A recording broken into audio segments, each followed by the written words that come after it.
네, 반갑습니다. 네,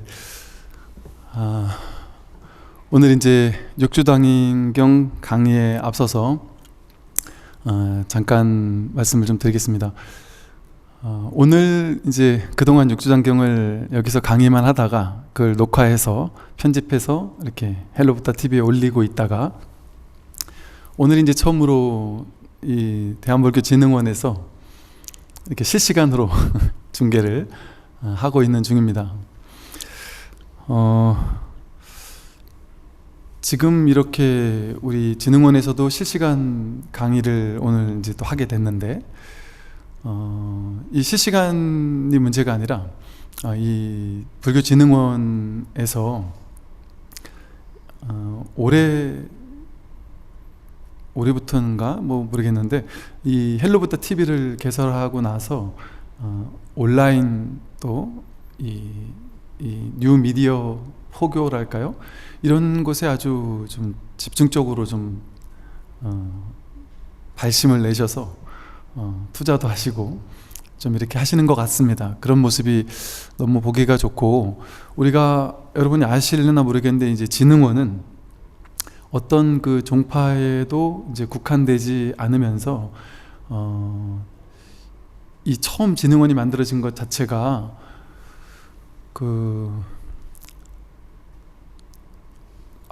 어디죠? 그 동국철강인가요? 어디 그 예전 그 회장님께서 당신의 사제를 이렇게 불교 포교와 어떤 전법을 위해서 이렇게 기부를 하시고 기증을 하시고, 이 빌딩을 아마도 이렇게, 저는 잘 모르지만 이 빌딩을 이렇게 불교계 쪽에 이렇게 법인을 만들어서 기증을 해서 이걸 기반으로 이제 종단도 그렇고, 제가 군승으로 있을 때 군법당도 여기서 지원금을 받아다가 전국 각지에 있는 군법당을 세웠습니다. 그리고 지금도 매년 이 진흥원에서는 각 불교단체들, 특히나 좀 영세하고 좀 어려운 불교단체들을 좋은 포교 아이템만 있으면 그거를 선정해 가지고 뭐 작게는 몇백만 원, 몇천만 원 이렇게 후원을 해주고, 보니까 하여간 이렇게 그냥 포교라는 이름으로 그냥 순수하게 이렇게 후원을 해주는 이제 그런 불교계 둘도 없을 그런 단체가 아닌가 하는 생각이 들어요.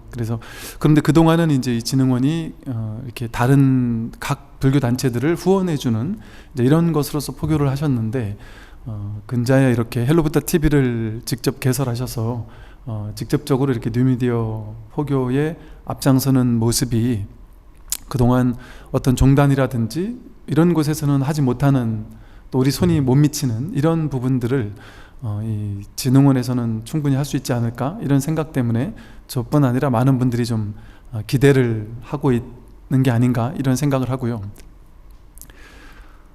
제가 이런 어떤 이 포교에 나서신 것에 대해서 상당히 참 고무적으로 생각하는 이유는 뭐냐면, 이건 단순한 일은 아니라고 생각을 해요. 왜냐하면 우리가 만약에 석가모니 부처님께서 지금 태어나셨다면 저는 불교의 많은 것들이 달라지지 않았을까라는 생각을 합니다. 2500년 전에는 부처님께서 이런 마이크 시스템도 없었고요, 뭐 인터넷은 뭐 말할 것도 없고, 그냥 말 그대로 생목으로 목소리가 닿는 거리에 앉아있는 사람만 들을 수 있었어요, 부처님 법문을. 그래서 부처님 법문을 듣고 제자들이 다들 깨어났잖아요. 오비구도 법문 듣고 깨어났고, 두 상수 제자를 뿐만 아니라 수많은 아라한 제자들이 부처님 법문을 듣고 깨어났단 말이죠. 수다원가, 사다함가, 아나함가, 아라한과를 증득했단 말이에요. 그런데 그때는 엄청난 제약이 있었어요. 부처님이 법문을 펴실 때 그곳에 앉아있는 사람만이 혜택을 받을 수 있었습니다. 그러다 보니까 부처님 법문을 들으려면 많은 제자들이 부처님을 따라다녀야 됐고, 그러려면 출가를 해야 됐죠. 그러다 보니까 출가 제도도 만들어지게 되고, 또 부처님께서 뭐 마가다국, 쿠살라국, 그 당시 16개국이 있었는데 16개국을 뭐 거의 두루두루 돌아다니셨거든요. 근데 그렇게 다니실 수밖에 없었던 이유가 포교를 하려면 당신이 직접 다녀서 직접 그곳에 있는 분들에게 법문을 해줘야 됐기 때문에. 그런데 16개 나라를 다니시니 예를 들어 마가다국을 떠나면, 그래서 코살라국으로 가시게 되면 이제 마가다국에 언제 다시 오실지 모르는 거예요. 몇 년 후에 다시 오실지. 그러니까 그 신도님들이 얼마나 막 갈구했겠어요. 나는 지금 부처님을 이제 만나서 이 깨달음을 얻고 싶은 마음은 간절한데 부처님이 한 번 떠나시면 언제 올지 모른단 말이에요. 그러니까 나는 이러고 그냥 기다리고 있을 수 없다. 그래서 출가를 해서 따라 나서는 분도 계셨겠죠, 그죠? 그런데 그때 만약에 이렇게 유튜브가 있고 실시간 방송이 있었다면 모르긴 해도 불교의 포교는 완전 달라졌을 것 같아요. 사실 다른 종교들은 보면요, 교주랄까? 뭐 예수님도 마찬가지죠. 예수님 당시가 아니라 예수님이 돌아가신 이후에, 그 이후에 이제 많은 어떤 전법사들, 이런 분들에 의해서 뭐 로마로 아주 전 세계적으로 이제 막 퍼져나가기 시작했어요. 그러니까 예수님이 돌아가신 이후에 몇백 년간 나름대로 뭐 핍박도 받기도 하고, 그러면서 그 와중에 막 전법을 헌신적으로 하는 이런 사도들이 있었기 때문에 아주 널리 퍼져나갈 수 있었고, 또 한 몇백 년, 한 300년쯤 지난 후에 이렇게 그 로마의 황제가 이렇게 공인을 하면서 이게 점점 더 이렇게 퍼져나갈 수 있었죠. 그런데 부처님이 지금 세계적으로 그 역사 학자들이 놀랍게 생각하는 점은 뭐냐면, 종교 교주가 당대에, 당신이 살아계시는 그 당시에, 당대에 이렇게까지 엄청난 조직력을 갖춘 것도 아니고 막 신도회를 만들고 이런 것도 아닌데 자연스럽게 모여진 승가인데도 불구하고 이렇게 자연스럽게 16개국 거의 전역에 불교가 퍼지게 되고, 대부분의 왕들이 부처님을 믿게 되고, 그것도 그전에는 완전히 바라문교였는데 이 신흥종교, 불교라는 신흥종교는 너무나도 파격적이어서 사회적으로 보면 되게 좀 위험한 종교였을 수 있거든요. 바라문교 입장에서 볼 때는.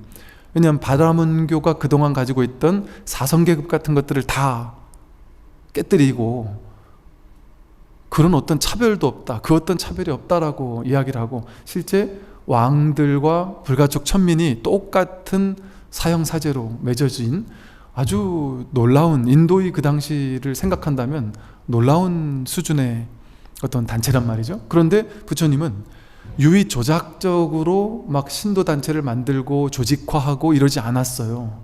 그럼에도 불구하고 당대에 이렇게 엄청난 성공을 거둔 사례가 인류 역사상 없다는 거죠.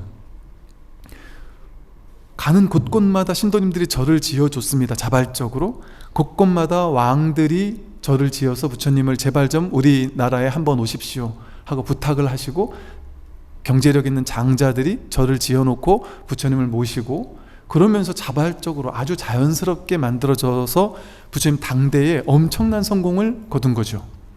그런데 불교는 그 욕망이 투여돼 가지고 막 조직화하고 구조화하고 막 이 불교를 키워야 되겠다라는 어떤 이런 유의 조작의 마음이 없는 종교다 보니까 부처님 사후에, 부처님 열반 이후에는 오히려 부파가 나뉘어지고, 부파 불교는 우리도 알고 있다시피 좀 현학적으로 바뀌면서 좀 이렇게 좀 불교가 좀 이렇게 위축되죠. 그러면서 나중에 대승불교가 나타나게 되는 계기가 되죠. 그처럼 부처님 사후에 부처님께서 열반하시기 전에 내 후계자 누구고 누구 밑에 이렇게 조직을, 체계를 갖춰서 지금부터 불교 포교에 임하거라, 이렇게 세속적인 방식으로 했었다면 어쩌면 부처님 열반하신 이후에 어떤 기독교의 발전처럼 엄청난 발전이 일어났을 수도 있을지 몰라요. 어떤 그 후세의 어떤 그 제자들로부터, 아라한들로부터 엄청난 전법이 또 일어났을 수도 있습니다. 근데 부처님은 그것을 유의조작적인 방식으로 원하지 않으셨어요. 그러다 보니까 부처님이 열반에 드시고 나서 그냥 자연스럽게 이어졌습니다. 막 교단을 키우고 이러려는 욕구가 없었어요. 그러니까 부파들은 전부 다 그냥 자기 부파에서 연구하고, 부처님의 말씀을 연구하고 공부하고 갈고 닦고, 이런 어떤 부파들을 위주로 이렇게 됐었단 말이죠. 그런데 다행스럽게도 그렇게 유의조작적인 방식으로 종교를 막 발전시키려는 노력을 하지 않았음에도 불구하고 스님들은 그러려는 마음을 갖지 않았죠. 왜? 부처님의 법이 그렇기 때문에. 그런데 부처님 열반 이후에 한 200년쯤 지난 다음에 다행스럽게도 아쇼카 왕이라는 전무후무한, 인도 역사 속에 전무후무한 이 놀라운 인도 전역을 통일하면서도 그냥 통일한 것이 아니라 불교적 정신을 가지고 통일 이후에 불교적인 어떤 정신을 가지고 인도를 완전 평화로운 방식으로 다스렸고, 엄청난 민중을 위한 사회복지, 불교적 자비정신에 입각한 사회복지, 심지어 그 당시 처음 나온 발상이에요. 동물복지, 동물들을 위한 병원도 지었고요, 또 못 사는 사람들을 위한 어떤 휴식처를 만들고, 이런 다양한 어떤 그 복지 정책을 폈습니다. 그러면서 그 당시 인도는 바라문들에 의한 제사가 엄청 중요했거든요. 그리고 그 제사를 지내려면 동물들의 피를 흘려서 동물들을 제단 위에 올려놓고 제사를 지내야 했어요. 그래야만 바라문들의 권위가 올라갔습니다. 그게 인도의 전체적인 분위기였단 말이죠. 그런데 아쇼카 왕이 그것을 완전히 뒤엎어버린 거예요. 바라문들의 제사, 무분별한 제사를 없애버리고, 제사를 동물들의 피를 흘려서 제사를 지내는 것은 석가모니 부처님의 말씀처럼 올바른 제사가 아니다. 그리고 바라문들의 제사를 위해서 저 천민들이나 불가촉 천민들이나 저 밑에 있는 계층 사람들이 힘들고 고통스럽게 제사를 지내는 것은 올바른 제사가 아니다 라고 해서 다 없애고, 그러면서 아쇼카 왕이 전 세계로 불교를 포교를 하기 시작합니다. 스님들을 전 세계 곳곳으로 보내서 경전을 가지고 보내서 경전을 전파시켜요. 그때 이 불교가 세계적인 종교가 되는데 아주 상당한 영향을 미쳤습니다. 기원전 한 200년 그 전후인데요. 그때 뭐 스리랑카나 우리 뭐 남아시아 이쪽만이 아니라 뭐 그리스, 이집트, 그 지금 유럽 쪽 소아시아 그 전역까지 불교가 전파가 됐었습니다. 그리고 그것을 어찌 보면 사람들은 의아해할 것 같지만 전혀 의아한 것이 아니라, 사실은 BC 한 2000년 때부터 사실은 그 동서간의 교류는 늘 있었거든요. 예수님이 뭐 인도에 와서 불법을 공부하고 수행을 하고 깨닫고 그러고 가셨던 분이 아니냐라는 이제 설이 있는데, 그 충분히 가능할 수도 있는 설인 이유는 당연히 문화와 사상과 철학이 동서간의 교류가 상당히 활발했었습니다.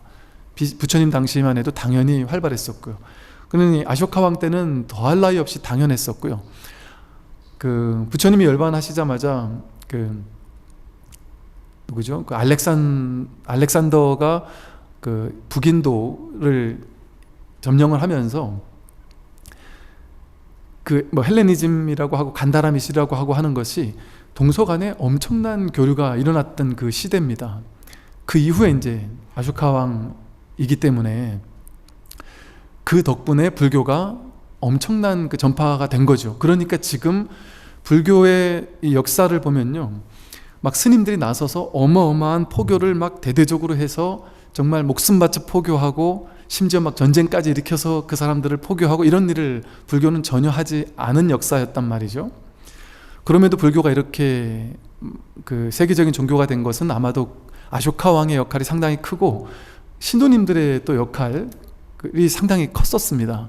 그런데 이제 제가 이 말씀을 좀 드린 이유는 뭐냐면, 이렇게 불교는 유의 조작해서 포교를 해가지고 막 억지스러운 방식으로 포교를 하겠다 하는 어떤 그런 마음은 좀 적었거든요. 그러니까 부처님처럼 열정적으로 포교는 하셨지만 세속적인 방식이랄까, 유의 조작적인 방식이랄까, 억지로 그 사람들을 굴복시켜서 포교를 한다든지 막 억지로 조직화해서 만든다든지 그런 방식을 취하지 않으셨단 말이죠. 상당히 비폭력적인 방식이고 평화로운 방식으로 지금까지 역사 속에 포교를 해왔음에도 이렇게 오랜 세월 이런 경우가 많지 않아요. 사실 기독교도 아까 말했던 것처럼 엄청난 그런 포교가 있었고, 이슬람교 같은 경우는 이슬람 제국, 왕국들이 꽤 오랜 세월 동안 지금 중앙아시아라든지 유럽 방향으로 상당히 오랜 세월 이게 아주 국가적으로 했던 술탄이라든지 이런 제도를 통해서 그런 영향들이 있었기 때문에 그건 당연히 포교가 많이 되는 게 당연해요. 근데 불교는 되게 독특한 것이죠. 아쇼카 왕 같은 그런 어떤 왕들이 있긴 있었지만 약간 어떤 포교의 방식이 상당히 좀 달랐다는 생각이 들어요. 그런데 제가 이제 지금에 와서 이제 이 말씀을 드리는 것이 뭐냐면, 지금은 이제 불교가, 저는 이제 그런 생각을 해봅니다. 인류 역사 불교사나 세계의 어떤 종교사를 살펴보건대 지금부터 이후에 일어날 일들에 대해서 너무나도 좀 놀라운 일들이 벌어지지 않을까 하는 생각이 듭니다. 왜냐하면 제가 공부를 해보니까, 제가 그랬다 그랬잖아요. 20대 때 불교에서 내가 깨닫지 못하나 싶어서, 그 당시 제가 우매했기 때문에 불교 이외의 다른 다양한 종교, 사상, 철학, 뉴에이지, 영성, 온갖 그 분야들을 탐독하고 찾아다녔었어요. 근데 불교 이외에 엄청 많은 영성 문화가 세상에는 많더라고요. 근데 이 불교를 믿진 않아도 그런 영성을 탐독하는 사람들이 지금 점점 늘어나고 있습니다. 세계적으로 엄청나게 인구가 늘어나고 있습니다. 그런데 제가 그랬던 것처럼 그것도 참 좋은 어떤 영성의 문화고 전통이긴 한데, 이곳에서 공부하다가 뭔가 1% 부족함을 느껴서 이쪽으로 가고, 여기서 또 10년, 20년 매진하다가 이게 뭔가 좀 미흡함을 느껴서 또 다른 곳으로 가고, 이렇게 돌고 돌고 도는 분들이 많아요. 저 또한 그렇게 잠깐이지만 그렇게 좀 다녀보다가 결국에는 이 석가모니 부처님의 초기 불교와 또 초기 선불교의, 이거는 정말 너무나도 놀라웠던 거예요. 제가 특히나 이제 종교라든지 사상, 철학 이런 것들에 대한 어떤 역사에 대해서 좀 돌아보다 보니까, 이거는 정말 놀라운 일이구나. 이거 제가 스님이니까 이런 말 하니까 이게 좀 안 받아들이실 수도 있는데, 이 법, 진리라는 것으로 봤을 때 인류 역사 속에 이런 영적인 전통이 쉽지가 않아요. 정말 놀라운 일입니다. 즉, 이 말은 지금은 이제 유튜브나 어떤 언론 매체나 인터넷을 통해서 전 세계 모든 사람들이, 여러분 아프리카나 인도에 가도 유튜브 틀어놓고 들어요. 아프리카 사람들도 스마트폰을 들고 다녀요. 인도나 히말라야에 가서도 스마트폰을 가지고 지도를 찾아보면서 내가 어디쯤 왔구나를 보면서 트래킹을 할 수 있는 시대입니다. 지금은 전 세계 모든 종교 사상, 어떤 곳에 있는 사람이든 막론하고 모든 사람들이 인터넷을 통해서 전 세계의 모든 영성이랄까, 모든 인문학, 모든 어떤 정신 철학을 다 공유할 수 있는 시대입니다.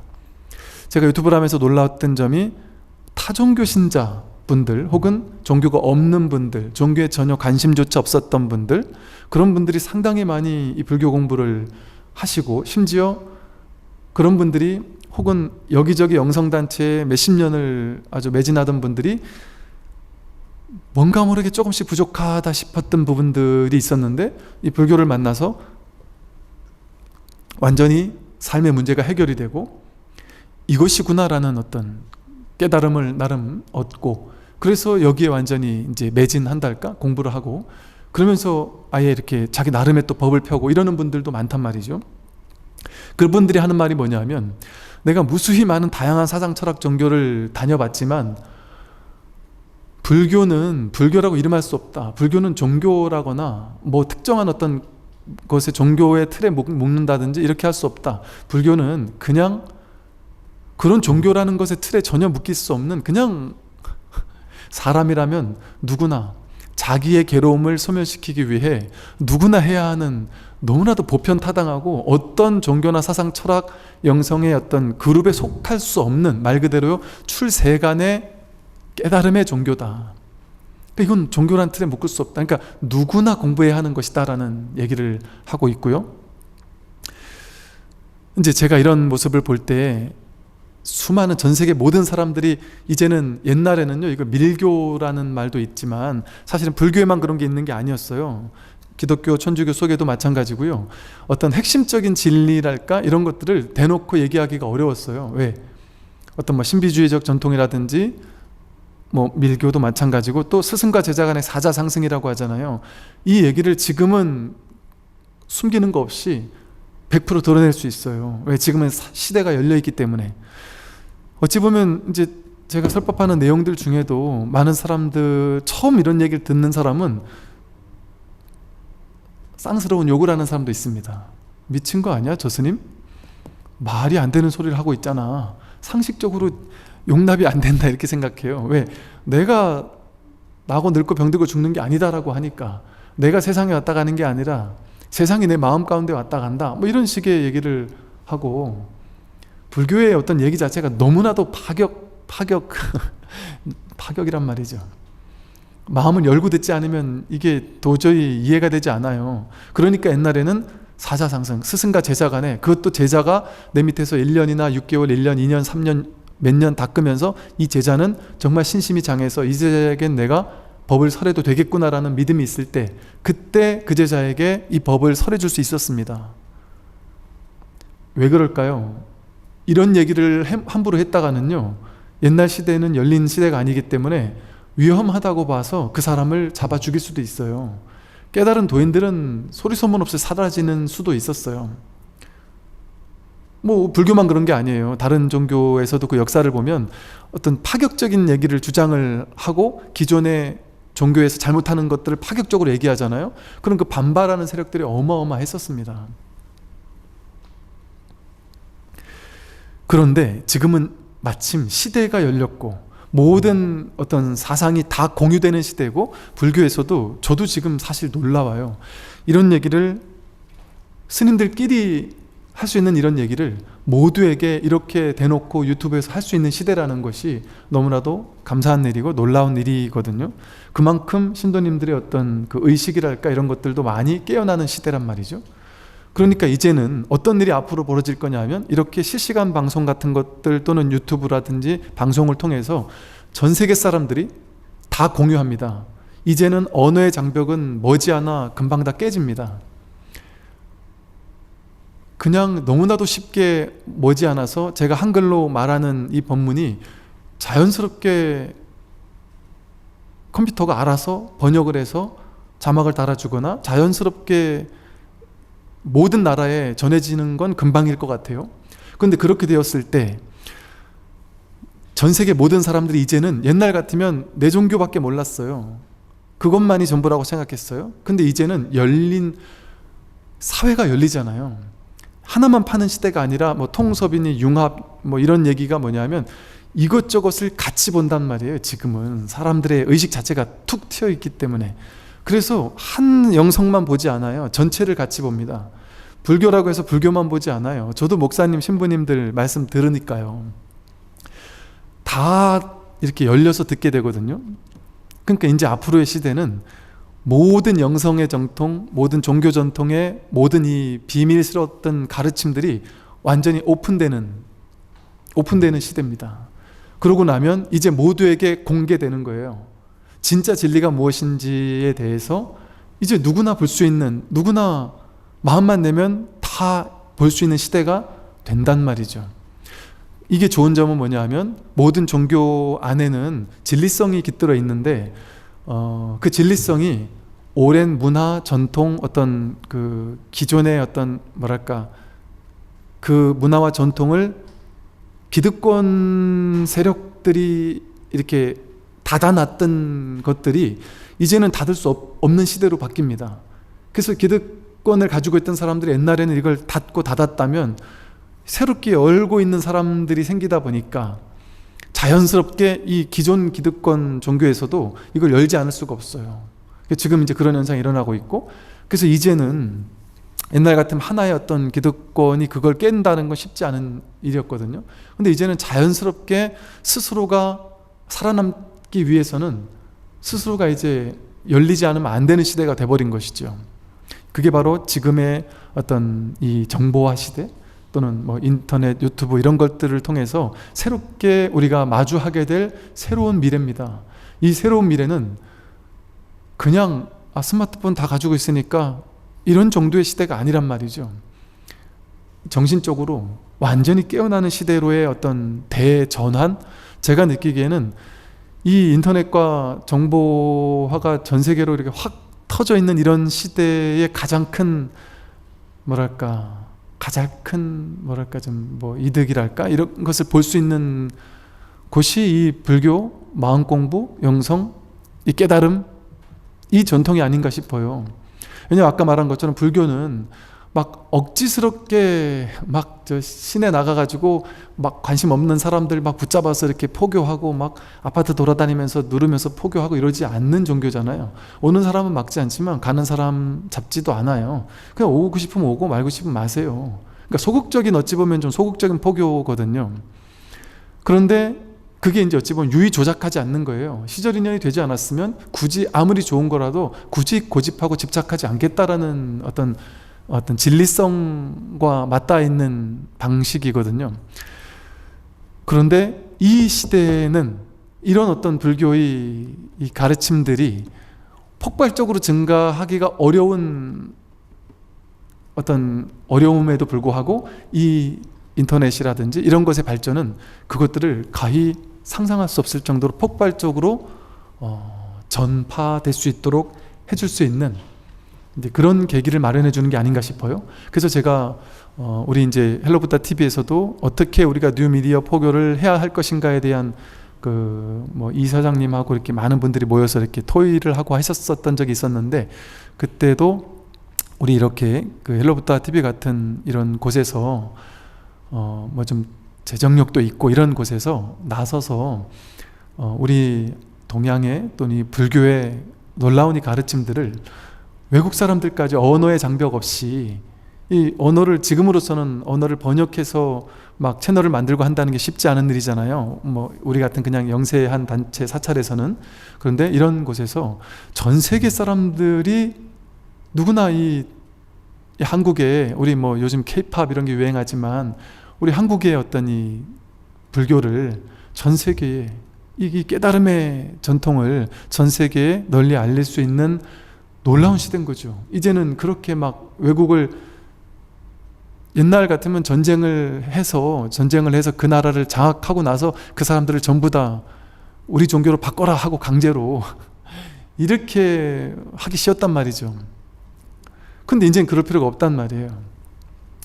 그리고 누구에게나 열려있기 때문에 이제는 어찌 보면 좀 그냥 뻔히 비교가 된단 말이에요. 지금 과학의 발전, 양자 물리학이니 이런 것들이 발전하면 할수록 점점 더 불교라든지 이 깨달음의 어떤 과학은 아주 엘리트 계층에서 더욱더 받아들이지 않을 수 없는 이런 가르침이거든요. 그래서 이 놀라운 어떤 이 종교의 이 자원을 가지고 있는 불교가 어찌 보면 시대에 가장 좀 뒤떨어져 있는 어떤 모습을 또 띌 수도 있어요. 그러다 보니까 이 우리가 해야 될 이 일을 그것도 나쁜 일은 아니지만 오히려 다른 사람들이 오히려 나서서 해주는 게 너무 좋은 일이지만 그렇게 되는데 불교가 이게 그냥 그렇게 지지부진하게만 있을 수는 없는 시대가 되지 않았나 하는 생각이 들어요. 이제 그런 면에서 이렇게 우리 대한불교진흥원처럼 이렇게 한국을 대표하는 이런 또 종파를 초월하고 이런 단체에서 이렇게 딱 나서서 뉴미디어 포교에 본격적으로 뛰어들어 주시는 것은 상당히 기대가 되고 또 우리 불교를 전 세계에 알릴 수 있는 그런 첫발을 내딛는 것이 아닌가 하는 생각이 사실은 저는 들어요. 그래서 아주 기대가 되고 또 그런 것들을 꼭 여기서 이렇게 해주셨으면 하는 그런 마음들을 좀 담아서 제가 이런 서두에 이런 말씀을 좀 드립니다. 오늘 이렇게 실시간 중계를 통해서 간단하게 이렇게 이런 의미에 대해서 이렇게 특강을 좀 해달라고 부탁을 하셔서 이렇게 간단히 먼저 말씀을 드렸습니다. 이제 지난 시간에 어떤 내용이었냐면요, 우리는 정토가 서방 연불수행을 열심히 하면 서방 정토 극락세계에 왕생하겠지 하는 마음으로 연불수행을 열심히 한단 말이죠. 그런데 육조 스님께서는 연불이라는 수행을 통해서 서방 정토 극락세계에 가는 것이 아니라 지금 여기가 정토다. 지금 내 마음을 깨달으면 그 자리가 바로 정토고 그 자리가 바로 극락세계 아미타 부처님의 마음이다. 따로 다른 곳에 있는 것이 아니다. 동방서방이 따로 나뉘어 있는 것이 아니다. 이런 이제 말씀을 했단 말이죠. 그래서 다만 마음이 청정하기만 하면 그 즉시 자성의 서방 극락이다. 이렇게 말씀을 하셨어요. 이제 그러면서 이렇게 정토에 대한 바른 길을 이렇게 안목을 열어주셨더니 사군이 이제 물었습니다. 육조 스님에게 제가 불자들은 스님 말씀대로 제가 선 공부를 하고 싶습니다. 그런데 제가 불자들은 출가한 스님들이 아니라 제가 신도님들은 직장 생활도 해야 되고 부모님도 공경해야 되고 주변 사람들과 윗사람 아랫사람들과 인간관계도 맺어야 되고 생활 속에서 해야 될 일이 많아서 깨달음을 얻을 수 있겠습니까? 우리도 공부하고 싶긴 하지만 제가자들이 어떻게 생활 속에서 어떻게 해야만 깨달을 수 있을까요? 하고 질문을 했습니다. 그랬더니 해능 스님께서 무상송을 설해 드릴 테니 이 개송대로 공부를 하십시오 하고 말하고 있어요. 그러면서 이제 오늘부터 무상송, 그러니까 제가 불자들이 생활 속에서 어떻게 마음 공부를 할 수 있는지에 대해서 오늘 나오고 있습니다.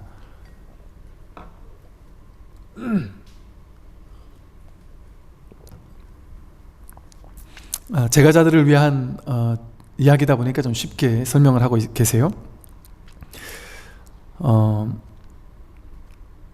마음이 평등하다면 어찌 애써 계를 지킬 것이며 행동이 올바르다면 어찌 애써 참선을 할 것인가. 이 말이 무슨 말이냐면요, 스님이 되어서 250가지 계율을 지키는 삶, 그것만이 계율을 지키는 삶이 아니다. 마음을 평등하게 지녀 쓰는 것, 일체중생이 너와 내가 둘이 아니구나라는 마음으로서 평등한 마음을 가지고 마음을 평등하게 쓰는 것, 그것이 자성의 계다. 그것이 진짜 계율을 지키는 것이지, 내가 계율 100가지 200가지를 하나하나를 지켰느냐 어겼느냐를 살펴보고 그거 하나하나에 구속돼서 계율을 하나하나 지키고 안 지키고, 이것이 계율의 진정한 정신이 아니다라는 것이죠. 일상생활 속에서라도 마음을 평등하게 지낼 수 있다면 그것이 바로 자성의 계율이다. 계율을 지키는, 스님들이 계율을 지키면서 스님 생활하는 것과 똑같다는 거예요. 스님이 스님인 이유는 뭐겠어요? 계율을 지키는 거예요. 250가지 계율을 지킨다. 신도님들은 5가지 계율을 지키면 되지만 스님들은 250가지 계율을 지키는 것이다, 이거죠. 그런데 사실은 250가지 계율을 지키기 때문에 스님이 아니라는 말이에요. 마음을 평등히 지녀서 이 법의 이 평등성, 둘이 아니다라는 이런 마음의 평등성, 이것을 깨닫기 위한 마음을 가지고 공부를 하기 때문에 그분이 스님일 수 있단 말이죠. 즉 계율을 250가지 계율을 지킨다고 해서 스님인 것은 아니다. 범한다고 해서 스님이 또 아닌 것도 아니다. 핵심은 뭐냐? 낙처가 중요하다. 마음을 평등히 지니는 이 마음, 깨달음의 마음, 불이법의 마음, 이 법의 마음을 바라는 것, 그 마음이 진정한 자성의 계율이라는 거죠. 그래서 세속에 있다고 해서 계율을 다 지키지 않는다고 해서 스님이 아닌 것이 아니다라는 소리를 하고 있는 거예요. 또 행동이 올바르다면 어찌해서 참선을 할 것인가? 참선하는 것만 참선이 아니란 말이에요. 참선을 하는데 좌선을 늘 앉아서 하고 있는데 탐심이 막 가득하고 욕심이 가득하고 화를 매일 내면서 성질을 내면서 탐진치 삼독에 오염되어 있다면 그 사람은 참선을 하는 사람이라고 할 수 없다. 좌선하는 사람이라고 말할 수 없다는 것이죠. 그러니까 스님이 돼서 머리 깎고 승복 입고 앉아서 좌선을 오래 한다고 해서 그 사람을 참선하는 스님이라고 할 수 없단 말이죠.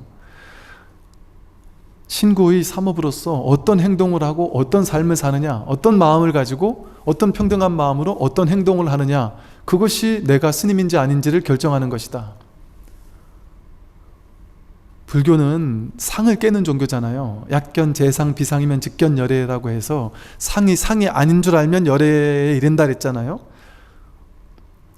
상이라는 건 모양이거든, 모양. 그러니까 스님의 모양과 제가자의 모양이 다르죠, 그죠? 스님은 머리를 깎은 모양, 승복 입은 모양. 제가자는 머리를 안 깎고 승복을 안 입은 모양이잖아요. 그런데 불교의 핵심은 뭐겠어요? 금강경의 핵심은 상을 깨라는 거예요. 그러면 스님의 상과 제가자의 상은 그건 상일 뿐이잖아요. 상일 뿐이지 않습니까? 그 상은 허상이란 말이에요. 거기 얽매여서는 공부가 되겠느냐 말이죠.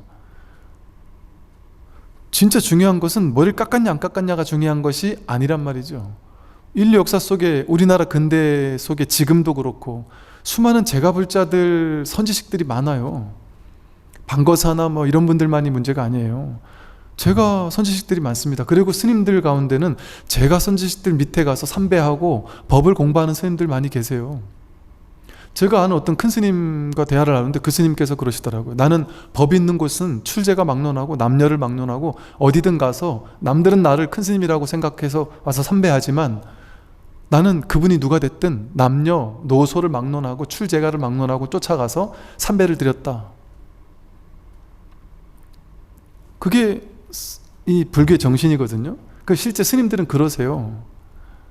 그러니까 옛날에 제가 어떤 자분들이 법문을 할 때 스님들이 앉아서 법문을 들으시잖아요. 근데 그걸 가지고 어떤 분이 야, 스님이 제가자 앞에 가서 법문을 듣냐 뭐 이런 얘기를 누군가가 한 적이 있는데 그 얘기를 한 사람이 정말 많은 욕을 먹는 걸 제가 옆에서 봤어요.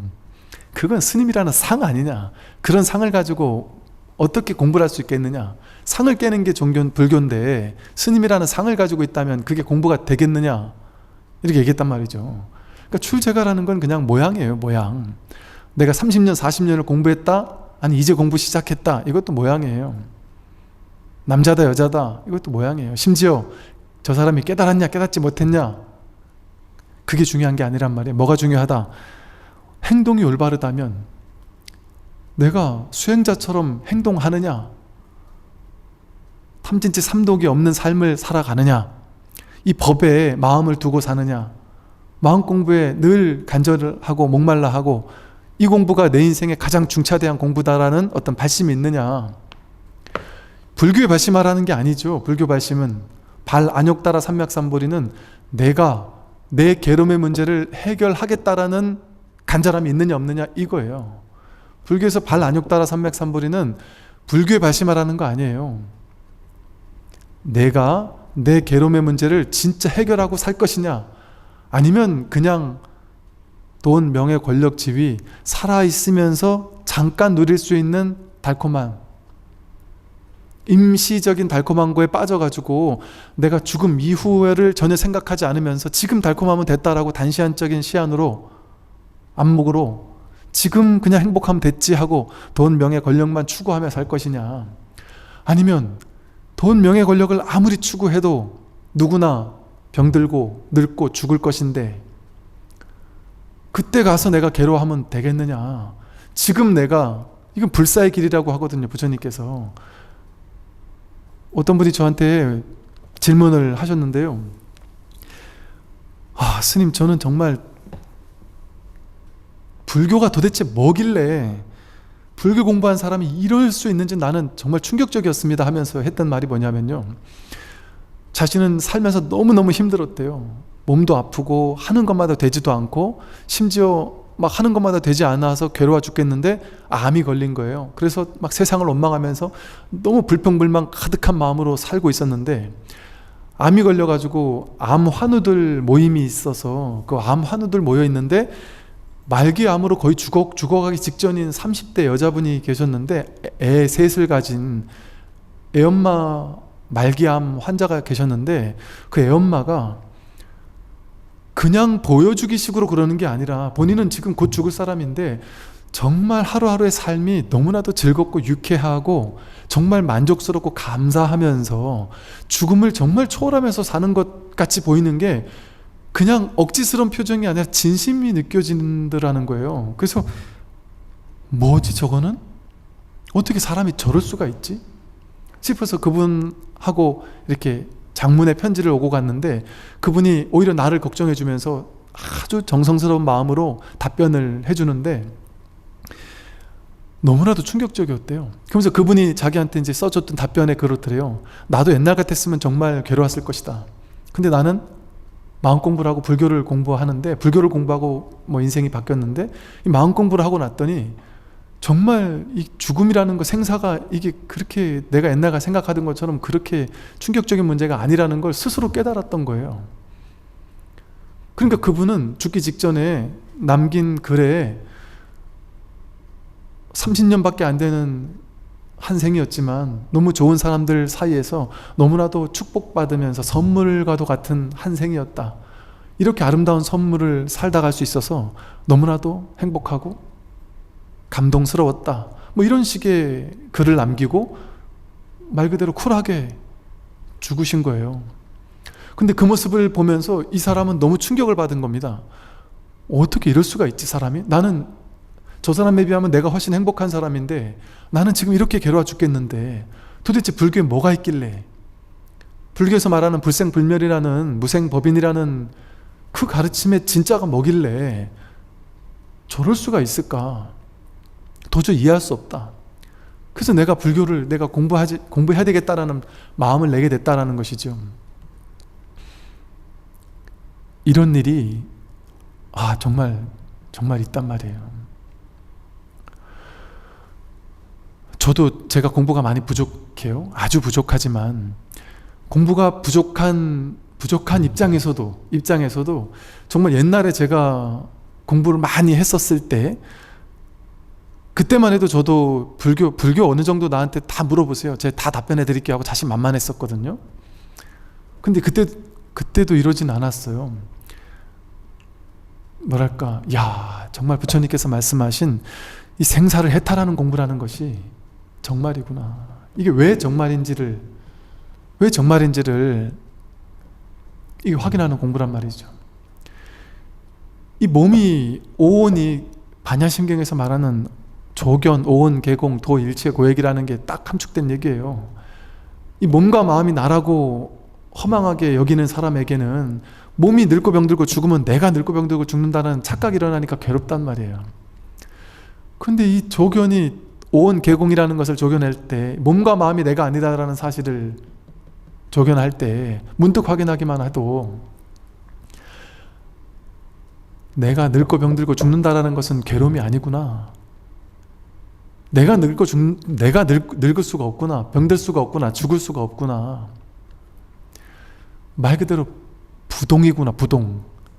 움직일 수가 없어요. 내가 아무리 동서남북 왔다 갔다 허겁지겁 뛰어다녀도 늙고 병들고 죽어도 오고 갈 수도 없고 움직일 수도 없고, 늘 자신의 진정한 본래 면목은 흔들릴 수 없단 말이죠. 이 사실을 언뜻 보기만 해도 삶의 방향성 자체가 완전히 뒤바뀌는 거예요. 완전히. 물론 그런다고 해서 겉모습까지 막 다 바뀔 수는 없어요. 업습이라는 게 있어서 오랜 세월이 걸려요. 이제 그래서 도노 이후에도 오랜 세월이 걸린다라고 얘기를 하고, 도노는 깨달음 아니다 이렇게 얘기한단 말이에요. 성철 스님도 도노 돈수 이렇게 얘기를 하신 게, 도노 돈수에 집착해서 그렇게 얘기하셨겠어요? 그 어른께서.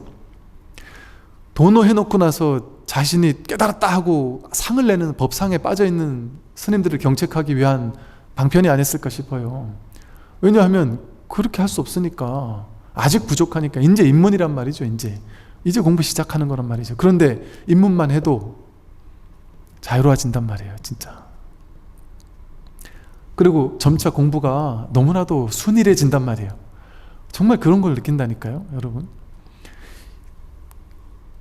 깨닫기 전에 내가 누군지에 대한 감을 확인하기 전에 20년, 30년 공부한 것과, 아무리 죽도록 공부를 했어도 30년 공부한 것과 문득 내가 누군지를 확인하고 나서 한 달, 두 달 공부한 게 훨씬 더 진도가 빠르단 말이죠. 쉽게 말 방편으로 얘기를 해본다면. 수행도 마찬가지예요. 그냥 어거지로 유의 조작하는 마음으로 막 그냥 억지로 내가 깨달으려고 수행하는, 자기가 누군지를 문득 확인하지도 못하고 수행해봐야 30년, 40년 수행해도 진도가 안 나간다니까요. 근데 입문을 하고 나서 자기가 누군지를 문득 확인하고 나서 공부를 하게 되면 1년, 2년, 6개월 하루하루가 다르게 안목이 달라진다니까요. 안목이. 물론 그럼에도 불구하고 그게 하루아침에 다 확 바뀐다고 얘기할 수 없어요. 그러니까 뭐 갱참 30년이니 무슨 나는 40년을 공부를 했지만 여전히 맛있는 반찬에 손이 간다 뭐 이런 식의 얘기를 한단 말이죠. 이렇게 얘기하면 이해가 안 된단 말이에요. 이해할 수 없는 공부예요. 그러나 이제 중요한 건 불교는 불이법이잖아요. 상을 깨는 종교고 불이법이에요. 둘이 아니에요. 어떻게 둘일 수가 있겠습니까? 출제가가 둘이 아니고 남녀가 둘이 아니고, 그러니까 이게 깨닫고 나면, 깨닫기 전에는 내가 깨달으면 뭔가 우월감을 느끼고 중생들보다 더 뛰어나다라는 뭔가가 있을 것 같은데, 오히려 깨닫고 난다면 나만 가지고 있는 거래야 우월감을 느낄 텐데, 모두가 다 함께 쓰고 있는 거라, 누구나 다 갖추고 있는 거라, 100% 갖추고 있는 거라, 자기에게 다 갖추고 있는 거라서 자랑할 수 있는 뭔가가 아니란 말이에요. 상을 내세울 수 있는 뭔가가 아니란 말이죠, 이 공부는. 또 이렇게 얘기를 하고 있어요. 은혜를 안다면 부모님을 효성으로 모시고, 의로움이 있다면 윗사람과 아랫사람이 서로 돕고 사랑한다. 제가 속에 계시면서 부모님을 효성으로 모셔야 된단 말이에요. 나에게 주어진 일을 해야 된단 말이에요. 인도 카르마 요가에서는 이렇게 얘기를 했어요. 카르마 요가, 즉 다시 말해서 카르마, 업을 짓는 일, 행위를 하는 일, 내가 자기 직장 생활하는 것, 자기에게 주어진 삶을 사는 것, 그게 바로 깨달음을 향한 공부라고 그랬어요. 이게 색즉시공의 도리예요. 현실이 그대로 진실이란 말이죠. 색이고 공이란 말이에요. 생사가 곧 열반이라는 말입니다. 중생이고 부처라는 소식이에요. 나에게 주어진 일을 하는 것, 그게 깨달음으로 가는 길이란 말이에요. 거기에 집착 없이 한다면, 머무는 법 없이 한다면, 과도하게 반드시 돼야 되라는 집착만 내려놓고 그걸 최선을 다해서 일을 한다면 그 일을 통해 내가 깨달을 수 있다. 그게 카르마 요가예요. 내가 부모님이 지금 아파서 내 도움 없이는 부모님이 거동조차 할 수 없어서 내가 어쩔 수 없이 몇 년 동안 부모님 옆에서 부모님을 시봉하고 산다. 그런다면 내가 좀 힘들지라도, 그게 인연이 그렇게 주어졌다면 그 인연을 최선을 다해서 부모님을 모시고 도움을 드리고 하는 것이 깨달음의 길이란 말이에요. 저 절에 가서 머리 깎고 들어가 있는 것만 깨달음의 길이 아니란 말이에요. 직장 생활하면서 충분히 마음 공부할 수 있습니다. 제가 앞에서 말씀드렸던 것처럼 정말 놀라운 것이, 여러분 오히려 수행하라고 탁 가둬놓고 산사에 넣어놓고 템플스테이 5박 6일 가둬놓고 수행만 해, 이렇게 해보세요. 수행 잘 되나? 앉아서 참선하려고 1시간 앉아서 내가 참선만 집중하겠다고 앉아보세요. 1시간 참선 됩니까? 계속 번뇌망상이 올라와요. 안 돼요. 근데 막 힘들게 직장생활 하다가 내 마음에서 법문 듣고 싶고 공부하고 싶은데 직장생활 안 할 수 없으니 직장생활 하다가 짬나는 시간에, 출퇴근 시간에, 점심시간에, 주말에 내가 깨어난 마음으로 내가 탁 법문도 듣고 내가 명상도 좀 하고 이럴 수 있는 시간을 보내는 게 오히려 더 집중도 더 될 수도 있어요. 그리고 지금은 충분히 그럴 수 있는 시대란 말이에요. 언제든 TV를 틀면, 유튜브를 틀면 언제든 내가 법문을 가까이 할 수 있으니까, 부처님 가르침을 언제나 내가 여기서 부처님이 직접 나에게 해준다라는 마음으로 여기서 눈앞에서 들을 수 있으니까. 그래서 부모님을 효성으로 모시는 것, 그게 제가에게는 공부하는 길이다. 의로움이 있다면 윗사람과 아랫사람이 서로 돕고 사랑한다. 의로움을 가지고서 윗사람에게는 윗사람답게 잘 모시고, 또 아랫사람은 아랫사람에게 사랑을 베풀고, 그러면서 윗사람과 아랫사람이 서로 돕고 사랑하는 그런 직장생활, 그것이 그대로 공부의 길이란 말이에요. 그대로 마음 공부하는 길입니다. 그런 차별심이 없으면, 분별심이 없으면, 그런 상에 빠져있지 않는다면, 나는 빨리 공부해야 되는데, 수행해야 되는데, 마음 공부해야 되는데 나는 제가 잘해서 할 수가 없어, 직장 때문에 할 수가 없어, 부모님 때문에 내가 할 수가 없어. 그건 자기 생각이에요. 여러분, 상을 빼면요, 범소유산 계시여망 약견 재상 비상 직견열애라는 사실을 직관한다면 절과 직장이 정말 다르겠습니까? 다를까요? 다를까요? 어떻게 다를 수가 있겠습니까? 똑같단 말이에요. 똑같아요. 왜냐하면요, 절에 가면 맨날 수행만 할까요, 스님들이? 큰 절에서, 본사나 이런 큰 절에 가면 스님들이 하루 종일 수행만 할까요? 물론 수행도 하지만 일한단 말이에요. 매일 하루 종일 대중이 모여가지고 음식도 하고 같이 김장도 하고 밭도 갈고 그 큰 도량을 가꿔야 되기 때문에 모두가 울력을 한단 말이에요. 대중 울력을 한단 말이에요. 그 틈틈이 공부한단 말이에요. 그리고 법회도 하고 법회 준비도 하고, 큰 절이 그냥 쉽게 돌아간 것 같지만 그 많은 스님들이 해야 할 일들이 너무 많으십니다. 그러니까 어찌 보면 직장 생활과 다를 바가 없어요. 그렇게 바쁜 것은. 그리고 또 절 생활을 하더라도 바른 안목을 갖춘 스승이 그 절에 없다면, 옛날에 이제 제가 아는 스님들이 그런 얘기를 한 적이 있어요. 나는 처음에 출가할 때만 해도 정말 내가 깨달아서 대도인이 되어서 3세를 구제하겠다 이런 마음으로 출가를 했는데, 출가한 지 20년이 지난 스님인데 지난 20년을 되돌아보건대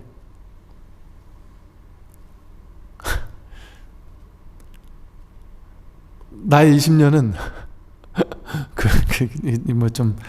제가 이걸 좀 낮아서 생각하려고 하는 게 아니라 그분 말에 내가 부엌대기 하려고 출가했나 이런 느낌이 들 정도였다는 거예요. 왜냐하면 이제 젊은 스님들은 그 부엌 가가지고 울력하는 거 거의 그거를 한동안 해야 돼요. 특히나 이 효상자들은 은사스님 모시느라고 은사스님 밑에서 거의 진짜 계속 부엌 울력을 하고 사는 거예요. 한 10년 20년을. 그럴 수도 있단 말이죠.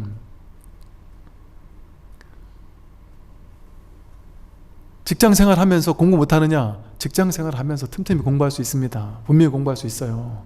상을 빼면 직장이 도량이고 도량이 직장이에요. 산사에 가면 무슨 성스러운 기운이 있는 것 같고, 콘크리트 서울 한복판에 있는 빌딩에 있는 직장 일터에는 기운이 안 좋은 것 같다? 그 자기 생각입니다. 자기 생각 아니에요? 직장생활 하고 있는 그 빌딩 안에 있는 모든 사람들 한 명 한 명이 밥 먹고 컴퓨터 쳐다보고 자판 두들기는, 이 자판 두들기는 이걸 지금 누가 하냔 말이에요. 이거 다 부처가 하고 있는 거예요. 100% 부처를 써서 내가 컴퓨터를 돌리고 눈을 흔들고 회의를 하고 직장 윗사람 아랫사람 인연 맺으며 산단 말이에요. 절에서 연불하고 독경하고 밥 짓고 하는 것도 똑같이 법 하나를 써서 한단 말이에요. 완벽하게 부처예요. 부처를 써서 한단 말이에요. 빌딩은 부처가 아니고 산사에 있는 기와로 된 집만이 부처가 머무는 집이겠습니까? 그럴 수 있다면 그거는 불이법이 아니죠. 불이법은 뭐예요? 둘이 아니다잖아요. 근데 성스러운 땅이 있고 성스럽지 못한 땅이 있다거나, 중생이 있고 부처가 있다거나, 이곳은 청정한데 저곳은 청정하지 못하다거나, 이런 삶은 성스러운데 저런 삶은 성스럽지 못하다거나, 그럴 수가 있겠습니까? 심지어 살생은 한 나쁜 놈 마음도 불성을 지니고 있단 말이에요.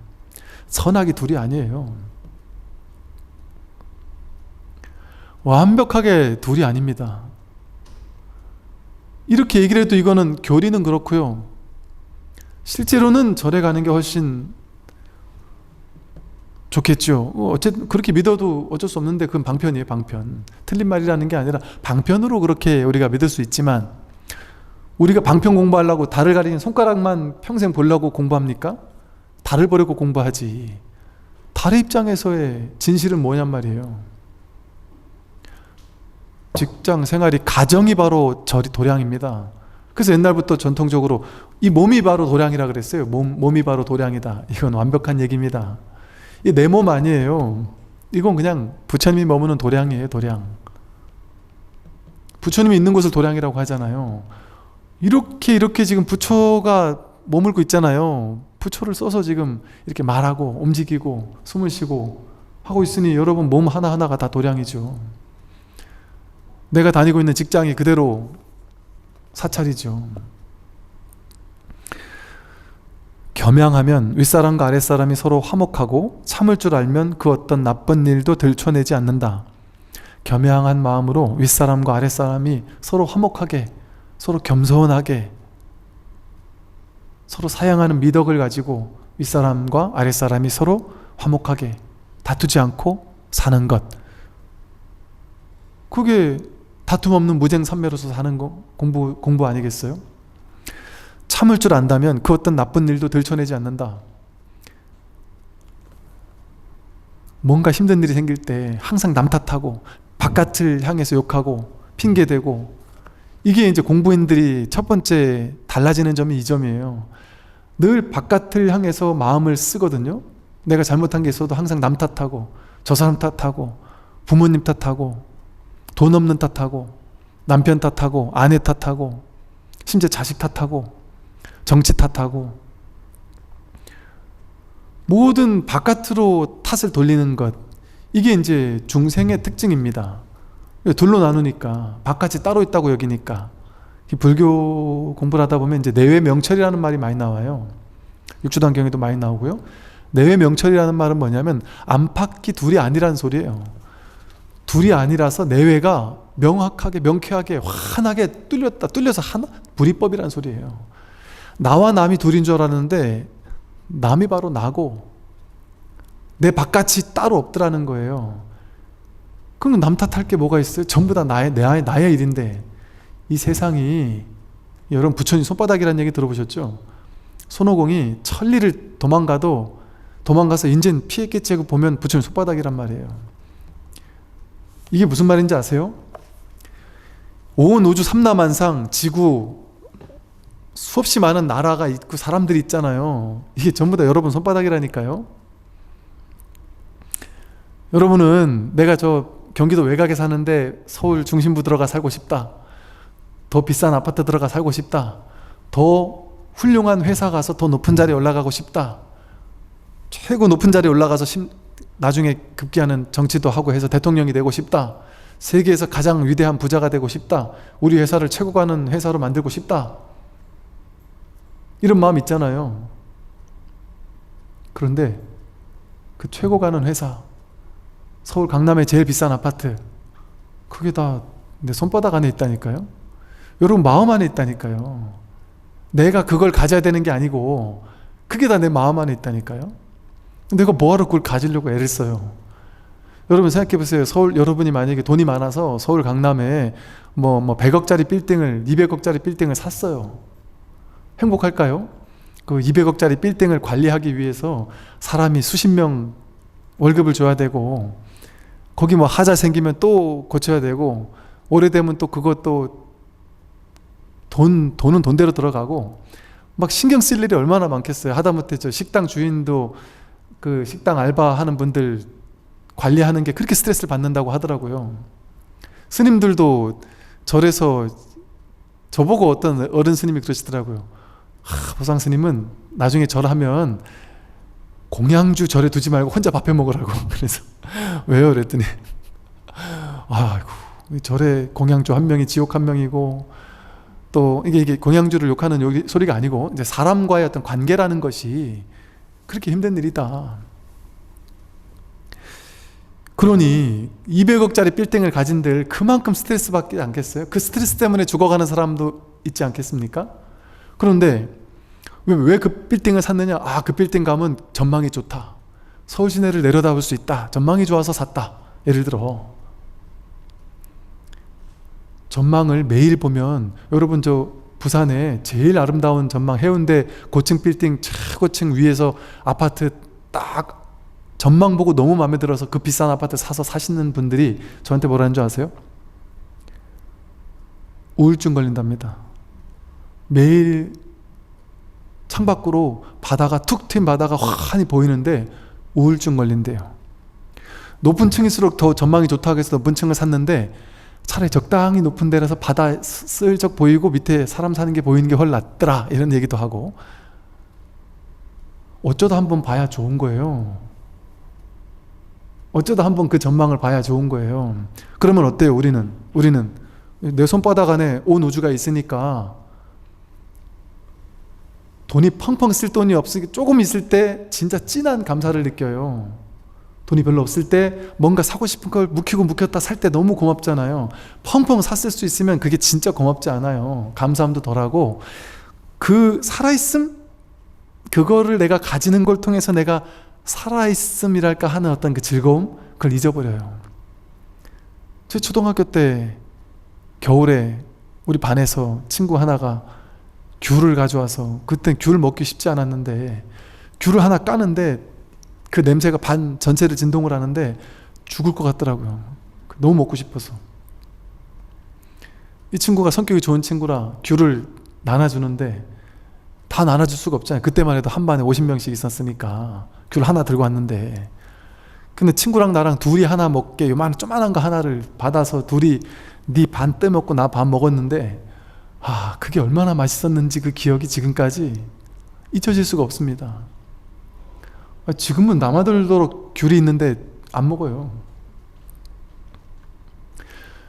지금 없는 돈에서 보세요. 그 200층 200억짜리 빌딩 안 사도 내가 5천원만 가지고 있으면, 10,000원만 가지고 있으면 거기 제일 높은 층에 올라가서 커피 한 잔 사 먹을 수 있어요. 서울에 무슨 높은 층 가면은 백화점 같은 데도 가면 제일 높은 층에 무슨 식당가 있잖아요. 그런데 바깥에 보이는 식당가 가서 10,000원만 내면은 시원하게 앉아가지고 종업원 분들 밥 갖다 주는 거 내가 맛있게 먹을 수 있단 말이에요. 설거지도 안 해도 되고. 근데 그 뒤처리 안 해도 돼요. 이 종업원들 월급 줄 걱정, 이 재료는 어디서 사야 되나 걱정, 이 관리하려면 이 걱정 안 해도 돼요. 딱 10,000원이면 끝나요. 어쩌다 한번 가야 맛있으니까 여기 거 맨날 먹으면 이게 또 질릴 텐데 또 다른 데 생겼다면 다른 데 가서 또 사 먹을 수도 있고. 이 없는 게 행복한 거 아닙니까? 어차피 이게 다 내 손바닥 아니라서, 이 온 우주가 손바닥 아니라서 내가 바다를 보고 싶으면 바다 가면 돼요. 서울 시내 한강이 보이는 남한이 한강에 보이는 뷰가 그리우면 그거 있는 곳에 그냥 가서 보면 돼요. 그걸 꼭 내가 내 소유로 해야 됩니까? 그러니까 이게 어리석은 망상을 하게 되면 이걸 내가 가져야지 내 거라고 생각해요. 근데 그걸 가져도 내 게 아니에요. 번잡함만 많아지지. 그 빌딩 진짜 내 겁니까? 그 빌딩에서 내가 할 수 있는 게 뭔데요? 그게 진짜 내 걸까요? 스트레스만 들지? 그렇다고 갖지 말란 얘기는 아니에요. 가질 수 있으면 가져도 좋다. 근데 어차피 못 가질 경제력이 없어 못 갖는다면 그거 부러워할 필요까지는 없단 말이죠. 놀라운 이 지구별 전체가 나를 위해서 완벽하게 스탠바이하고 매 순간 기다리고 있거든요. 나는 그 엄청난 노력을 하지 않아도 거저 쓸 수 있어요. 제가 인도를 가니까 또 미국을 가니까 누가 했는지 비행기까지 만들어 가지고 나를 뉴욕으로 탁 데려다 주고, 뉴욕에서 좀만 걷다가 못 걷겠으면 지하철이 데려다 주고, 배고프면 어디든 식당이 데려다 주고, 나는 그냥 1달러 2달러만 내면 마음껏 먹을 수 있단 말이죠. 인도를 갔더니 히말라야까지도 내가 돈만 내면 거기서 무엇이든 먹으면서 마음껏 즐길 수 있다란 말이죠. 모든 곳에서 내가 어떻게 그 갈 줄 알고 착착 모든 사람들이 준비를 딱 갖추고 있어요. 인도 그 오지에 있는 식당에서 나 밥을 하나 주기 위해서 그 무수히 많은 사람들이 그 사람은 이 밥 한 끼 주기 위해서 벌써 10년, 20년, 30년 전부터 거기서 식당을 하고 있었을 거 아니에요. 그 신선한 재료들을 매일같이 공수해 가면서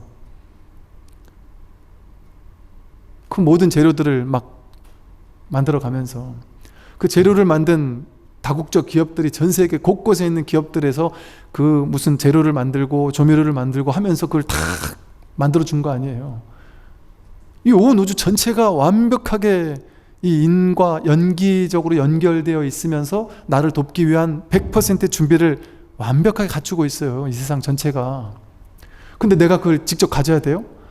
내가 직접 그걸 가져가지고 그 회사를 운영해가지고 그 회사에서 조미료를 내가 직접 연구 개발해서 만들어야 되냔 말이에요. 그 비싼 연구원들을 월급 줘가면서 그 지하철을 만들기 위해 노력해야 되냔 말이에요. 비행기 회사를 차려가지고 비행기를 만들려고 갖은 노력을 해야 됩니까? 그냥 제가 제주도 갔었을 때는요, 5,000원짜리 비행기표로 갔다 온 적이 있어요. 5,000원짜리 비행기 타고 그냥 갔다 오면 되는데 뭐하러 그걸 내가 소유해야 돼요? 안 그렇습니까? 놀랍지 않습니까?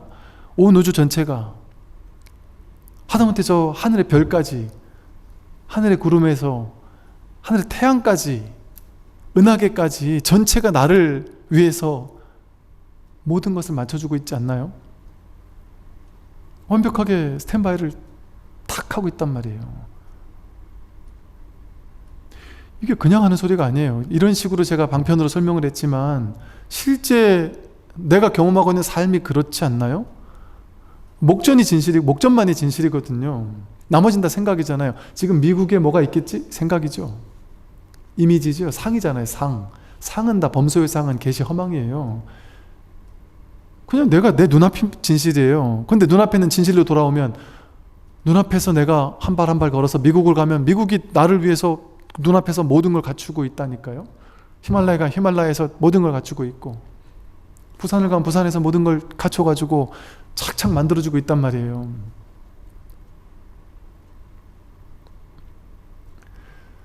제가 부산에 이제 절을 하나 작게 이렇게 포교당을 하나 내놨는데, 어떻게 이거 포교당을 할 줄 알고 그 건물을 거기다가 이렇게 탁 만들어 줬는지, 또 어떻게 희한하게 신기하게도, 정말 이거는 그냥 말로 도저히 상상이 안 가요. 저 이제 또 봉사자분들이 몇 분 계시는데 그 봉사자분들 한 분 한 분이 어떻게 그렇게 완벽하게 놀랍게 시절 인연에 맞게 그 훌륭하신 분들이 이렇게 탁 짜여져서 이 도량에 와서 뭐 그냥 톱니바퀴 착착착 돌아가듯이 이렇게 감사하게 이것을 이렇게 감당해 주실 수가 있을까? 너무 놀라운 일이에요. 하나하나가. 또 이곳에서 이렇게 헬로부타 TV에서, 또 제가 서울에서 법회를, 부산에만 법당을 열었으니 서울에 있는 분들에게 늘 빚진 마음이 있었는데, 이렇게 여업하게 아름다운 법당을 벌써 몇십 년 전부터 지어가지고 제가 이렇게 법회를 할 수 있도록 또 이렇게 배려해 주시고 한다는 게 얼마나 하나하나가 감사한 일이겠어요. 또 우리 저 법우님이 20년 전부터 불교를 공부해서 그림 그리는 건 공부해가지고 이렇게 편집도 해주시고, 또 우리 저 PD님이 이런 장비나 이런 것들을 다 세팅해가지고 만들어 주시고, 이 모든 하나하나가, 또 우리 또 제 군승 선배님이신 저 또 법사 스님께서, 여기 계시는 법사님께서 또 도움을 주시고, 하나하나가 전부 다가 뭐겠어요? 당신이라는 존재는 전부 다 또 다른 나예요. 나 자신이에요. 이 세상이 그대로 나와 다르지 않아요. 이 몸이 내가 아니라 이 편만한 법신의 허공이 그대로 나거든요. 근데 허공 전체에 어디 이게 뭐 위치가 있습니까? 크기가 있습니까? 모양이 있습니까? 온 우주 전체가 난데, 나를 위해 내가 내 목전에서 매 순간순간 모든 것이 지금 돕고 있잖아요.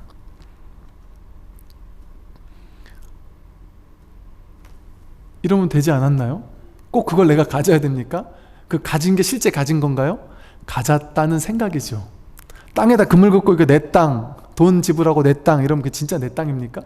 그 흙을 갖다가 뭐 씹어 먹을 거예요? 그 땅 위에 가가지고 맨날 그 내 땅이니까 그 흙을 끌어안고 잘 겁니까? 근데 관념에서 내 땅 이런 거죠, 그냥. 그렇게 옛날에 인디언들은 서구 사람들이 와서 지배해가지고는 땅에 그물 긋고 어머니 돼지에다가 이거 내 땅 네 땅 놀이를 하더라는 거죠. 저게 어떻게 가능한 일이지? 땅에 그물 군다고 어떻게 저게 지네 땅이가 될 수가 있을까? 도저히 이해되지 않더라는 거죠. 어떻게 그 빌딩이 내게 될 수 있어요? 다 가져도 좋지만 가져도 좋다, 가지 말란 얘기 아니에요.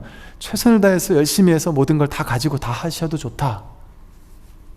그런데 거기 집착은 할 필요 없죠. 그게 내게 아니라 어머니 돼지의 것이고 법신 부처님의 것이고, 그게 법신 부처님이 나니까 그게 모두가 나의 것인데 특정한 것만 내 걸로 만들 필요가 있냔 말이에요. 전부 내 건데, 아니 전부가 내 거인데 요만큼만 내 거라고 그 놀이에 빠져가지고 집착하면서 괴로워할 필요가 있습니까? 가지면 가지는 대로 좋고, 못 가지면 못 가는 대로 좋고, 못 가지면 스트레스 안 받으니까 좋은 거예요. 가지면 가지는 만큼 스트레스 받아요. 아니 제가 아는 분들은 식당을 차렸더니 이게 만만치 않은 스트레스래요. 야, 차라리 내가 돈을 좀 적게 벌어도 엄청 많이 벌거든요, 돈을. 그런데도 이 식당 못하겠다, 딴 사람한테 넘기고 싶다 그래요. 아니 도대체 왜요? 남들은 그거 못해서 안달인데, 그렇게 많이 돈을 버는 식당 못해서 안달인데, 너무 힘들고 너무 스트레스 받아가지고 도저히 못하겠다고. 보세요, 그 얼마 안 되는 식당 하나 경영하는 것도 스트레스 받아 죽을 것 같아서 정신적으로 병이 생긴다니까요. 몸으로도 병이 생기고 하기 싫어진다니까요, 때로는. 그런데 식당 하나가 문제가 아니죠. 사람의 욕심은 빌딩 수백 채를 갖고 싶어 해요. 수천억을 갖고 싶어 해요. 더 많은 걸 갖고 싶어 해요. 근데 그걸 가지면 행복하냔 말이에요. 하나만 가져도 그거 관리하느라 괴로워 죽겠는데 많이 가지면 더 괴롭지 않겠습니까? 그러니까 가져도 좋다, 안 가져도 좋다, 다르지 않단 말이에요. 평등하단 말이에요. 똑같아요. 갖는 것과 안 갖는 것도 똑같아요. 어차피 다 내 건데. 육계, 색계, 무색계가 3계가 다 한마음인데요. 3계 유심 이러잖아요. 제가 그냥 뻥치는 게 아니에요. 3계 유심 이러잖아요, 부처님 경전에. 육계, 색계, 무색계가 이 지구별만 내가 아니라, 내 마음이 아니라 3계, 육계, 색계, 무색계, 천상세계까지 전부 다 내 마음이란 말이에요. 일체 유심조, 일체 모든 것은 내 마음이 만들었다 했잖아요. 이게 뻥이 아니라니까요. 죽을 수가 없어요.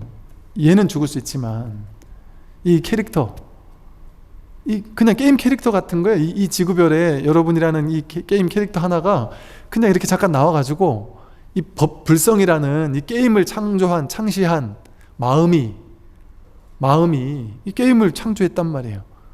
그 게임 속에서 지금 가지고 놀고 있는 거예요. 그러니까 깨달은 사람들은 삶을 가지고 놀으라 그러잖아요. 선사 스님들 어록을 보면 무슨 농주음, 완주음 이런 말이 있어요. 그 가지고 놀으란 얘기예요. 가지고 노는, 세상을 희롱하며 가지고 논다. 세상은 가지고 노는 거예요. 이게. 장자 같은 사람도 아내가 죽었는데 표주박을 두들기면서 춤을 추면서 노래를 부른단 말이에요. 죽는 게 그렇게 서글픈 거면 진리를 깨닫는 사람이 죽음 앞에서 괴로워하겠느냔 말이에요. 진실을 깨달으면 그럴 수가 없다.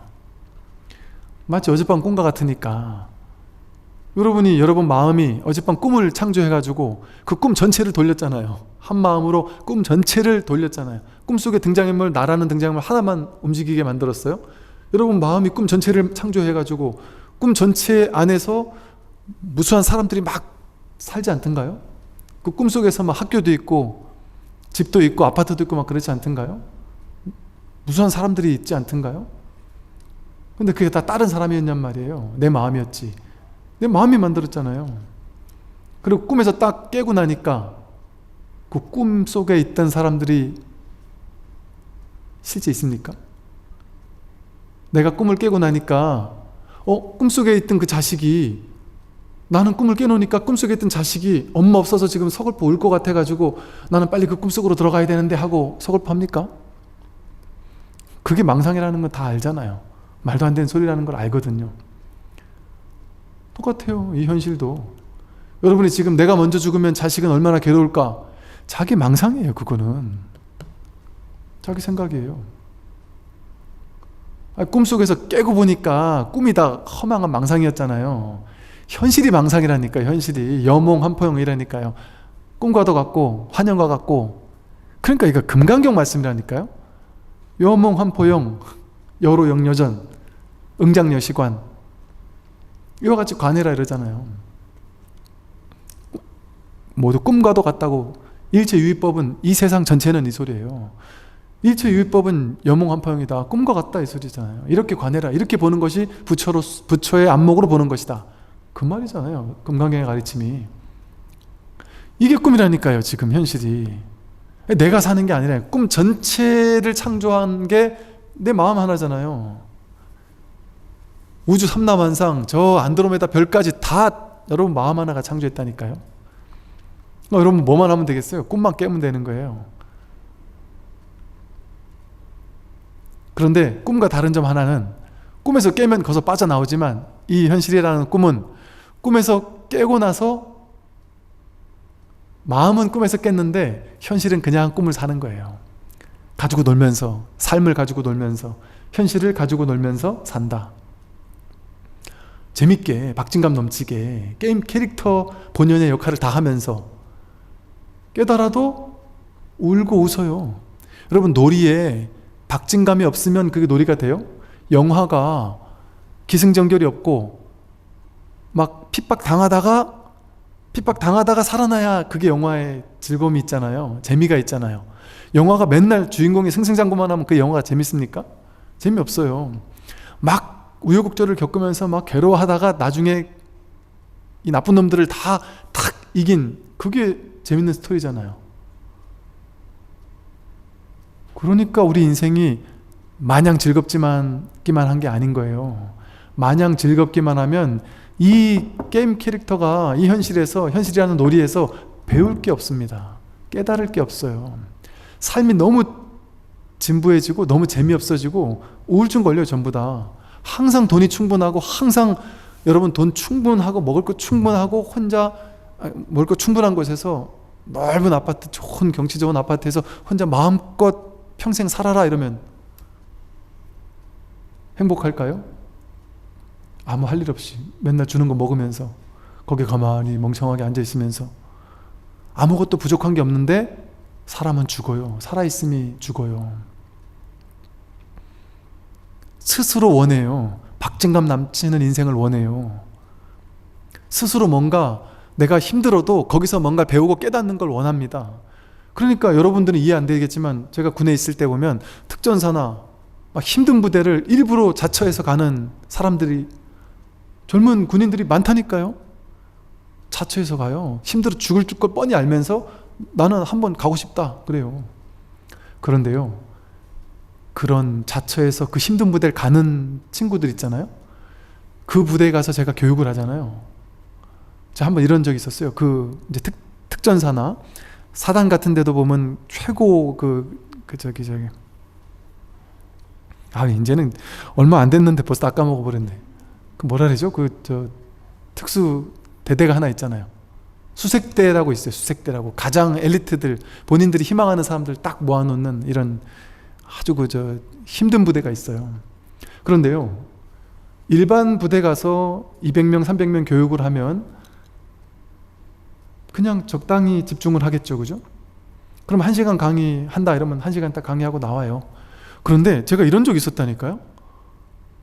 그 특수부대를, 수색대를 가서 교육을 했는데요. 와, 그 한 100여 명 되는 장병들이 눈빛이 얼마나 초롱초롱하고 막 얼마나 집중이 막 돼서 제가 막 그냥 거기 하나가 돼버려가지고 내가 이렇게 오래 얘기한 줄 몰랐어요. 전혀 몰랐어요. 상상도 못했어요. 2시간 반을 강의를 해버린 거예요. 2시간 반 동안 이 친구들이 꼼짝은 안 하고 그냥 있더라니까요. 그러니까 지금 이게 무슨 말이냐면 그렇게 스스로 이 괴로움을 스스로 자처해서 와가지고 이 괴로운 삶을 즐기는 사람들의 자세, 마음 자세는요 완전 달라요. 제가 그 친구들에게 밥 먹어서 하는 말이 그거였어요. 야, 너희들 여러분 스님이 하는 말 잘 들어라. 내가 많은 부대를 다녀봐도 이렇게 이런 부대에 왔을 때는 정말 완전 다른 느낌을 받는다. 어떻게 사람이 이렇게 다를 수 있지 싶을 정도의 다른 느낌을 받는다. 너희들은 너희가 얼마나 대단한지 모를 거다. 스스로 선택해서 괴로움을 선택할 수 있다라는 그 정신은 야, 이거는 정말 놀랍구나 싶다니까요. 그 에너지가 다르다니까요. 대화를 나눠봐도 벌써 내용이 자체가 달라요. 놀라워요.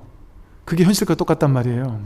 현실에 자기에게 있는 이 괴로움을 감당하는 사람과 감당 못하겠다고 하고 맨날 울고불고 하면서 나는 괴로움 없었으면 좋겠다, 행복하기만 바란다 이러는 사람과 괴로움이든 즐거움이든 무엇이든 와라, 내가 다 감당할 자신이 있다, 준비가 되어 있다, 이런 사람과는 삶의 질이 완전히 달라요. 의식 수준이 완전히 달라요. 그런데 인간계는 괴로움을 통해 성장하는 이 지구별이란 말이에요. 그러니까 고해바다라고 하죠. 고해가 있어야만 그 바다를 건너갈 수 있고요. 사성제라고, 불교의 핵심은 사성제라 그러잖아요. 사성제 첫 번째가 고성제인 이유는 뭐겠어요? 괴로움이 일어나는 그때가 최고의 순간이에요. 고성제라는 첫 발을 내딛는 순간이에요. 괴로움이 없으면 결코 괴로움의 원인과 괴로움의 원인의 소멸이라는 멸성제에 이를 수가 없습니다. 괴로움이 축복이에요. 괴롭지 않은 사람은 좀 불쌍한 사람이에요. 좀 측은한 사람이에요. 왜? 성장을 못하니까. 그런데 다행스럽게도 모든 사람은 저마다 자기마다의 괴로움이 다 있어요. 얼마나 고마운 일입니까? 우리 생각에는 나만 괴롭고 저 사람들은 다 잘 사는 것 같은데 그건 다 자기 분별이에요. 저 사람도 다 말 못할 괴로움들이 있어요. 여러분들 SNS 하다 보면 SNS에는 다 화려한 사람들만 있는 것 같잖아요. SNS에 자기의 화려한 모습을 막 갖다가 올리는 사람들은, 그 사람들 보면서 우리는 열등감을 느끼는데 사실은 그 반대일 확률이 높을 수도 있어요. 아닐 수도 있지만 왜 그렇게 자기를 SNS에서 자꾸 치장하겠어요? 뭔가 공허함을 달래기 위해서 치장하거나 아니면 좀 돈을 좀 벌기 위해 한다든지 이럴 수도 있겠지만, 아니면 좀 더 좋은 방법, 좋은 이유로 그럴 수도 있겠지만, 물론 다양한 이유가 있겠지만, 뭔가 자기를 드러내려고 하는 것은, 자신의 치부는 드러내지 않지만 좋은 건 자꾸 드러내려고 하는 것, 그거 가지고 부러워할 필요 없습니다. 여러분도 그렇잖아요. SNS에 어차피 올릴 거 내 좋았던 순간 올리지 나빴던 순간 올립니까? 내가 활짝 웃는 거 올리지 못생긴 모습 올립니까? 내가 음식 먹었을 때도 맛있는 음식, 어디 가서 경치 좋은 데서 맛있는 음식 먹은 거 찍어 올리지 집에서 맛대가리 없는 거 김치에 먹는 거 올립니까? 안 올리잖아요. 거기 속을 필요 없단 말이에요. 그건 속는 거예요. SNS 같은 거에 속을 필요 없단 말이에요. 그거는 자기의 가장 찬란했던 순간을 담는 거예요. 거짓으로. 근데 사진이라는 것은, 상이라는 것은 항상 부풀려져 있어요. 왜? 범수 의상은 계시 허망이기 때문에. 모양은 다 허망해요.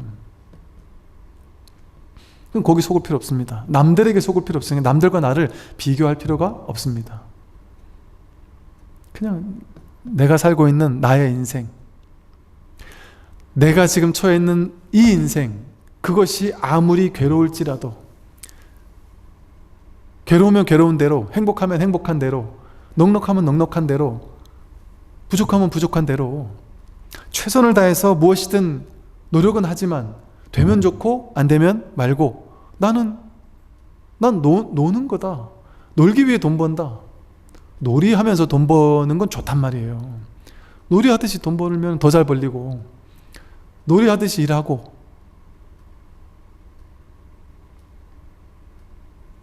이게 깨닫기 전엔 분명 어렵죠. 물론 교과서 같은 얘기죠. 스님, 지가 지금 저 승복 입고 망고 편하니까 저런 얘기 하지 하고 얘기하는 사람도 있던데 여러분, 승복 입고 있다고 망고 편하지 않아요. 그럴 것 같으면 절에 들어오는 스님들 중에요, 1년도 안 돼가지고 10명 들어오면 9분은 나가세요. 못 견뎌서 나가세요. 스님 생활을 못 견뎌서 나가세요. 10분이 출가하면 한 9분은 나가요, 보통. 그리고 10년 전에 제 출가 동기들이 한 500명 있었거든요. 한 해에 500명이었어요. 우리 기수가. 지금 몇 명 남아있겠어요? 5년 지나가지고 비구계 받을 때만 해도 반도 안 남아있었거든요. 지금 20년 지난 지금 몇 명 남아있겠어요? 그 500명 중에 몇 명 안 남아있을 거예요. 몇십 명 안 남아있을 거예요 아마. 그렇게 편해서 이러고 있는 게 아니다. 삶 자체가, 삶의 진실은 이 괴로움 속에, 진흙 속에 연꽃이 피는 거예요.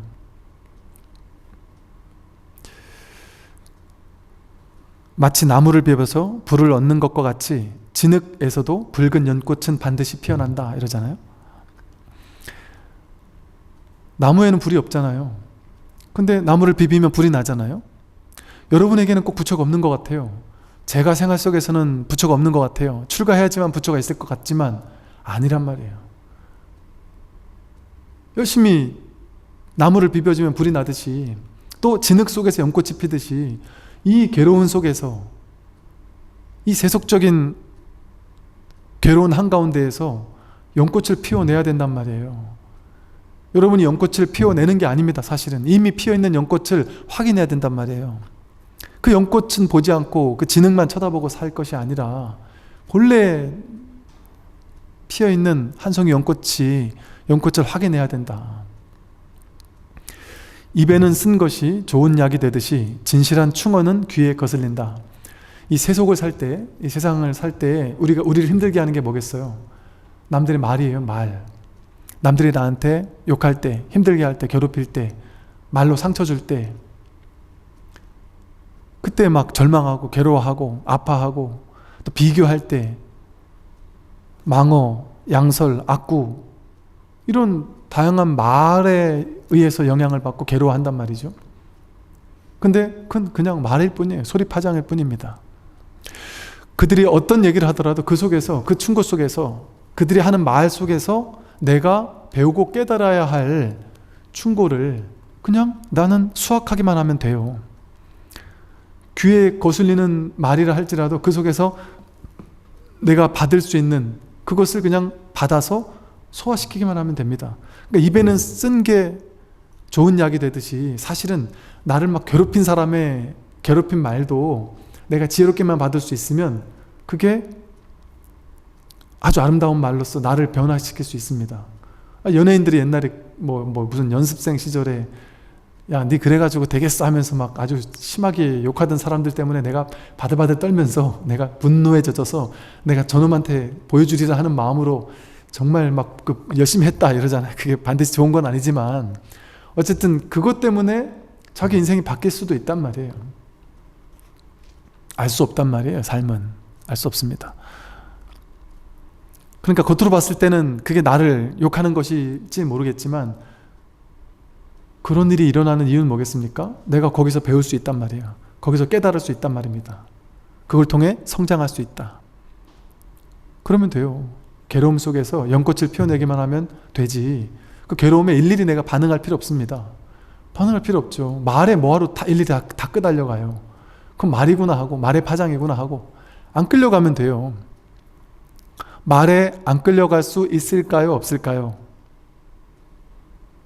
있어요. 근데 있을 것 같은데 실제 그 상황이 되면 끌려가죠. 근데 지금 생각엔 안 끌려갈 수 있을 것 같잖아요. 그죠? 한 생각 딱 돌이키면, 딱 깨어있으면 그 순간에 처해도 안 끌려갈 수 있단 말이죠. 그러니까 현실에서 온갖 말 때문에 상처받더라도 그걸 그냥 진실한 충언으로서 돌이킬 수 있어야 한다, 이런 얘기겠죠. 허물을 고치면 반드시 지혜가 생겨나지만 단점을 버리지 못하면 얻은 마음이 사라진다.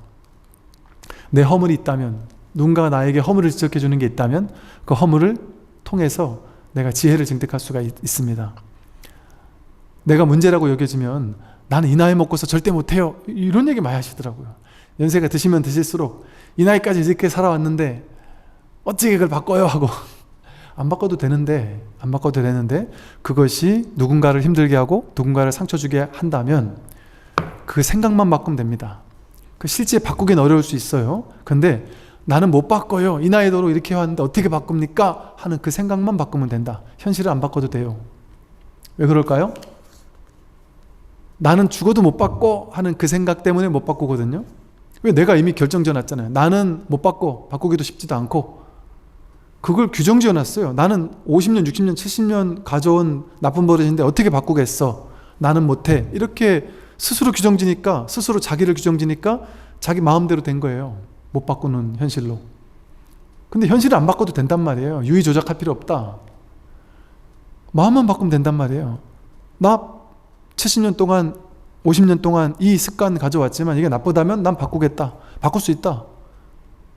바꿀 수 있다 하고 마음만 바꾸면 돼요. 그러면 나도 모르게 점차 바뀌기 시작합니다. 나도 모르게. 여러분, 제가요 이거를 작년만 해도 엄청 많이 했죠. 이거 엄청 많이 했습니다. 법회할 때 엄청 많이 했는데, 그래서 사람들이 듣기 싫다는 사람 말 엄청 많이 들었어요. 근데 제가 그때 이제 어떤 생각을 했냐면요, 예를 들어, 아니 목 아픈데 어쩌라고, 난 이러고 싶어, 이러나?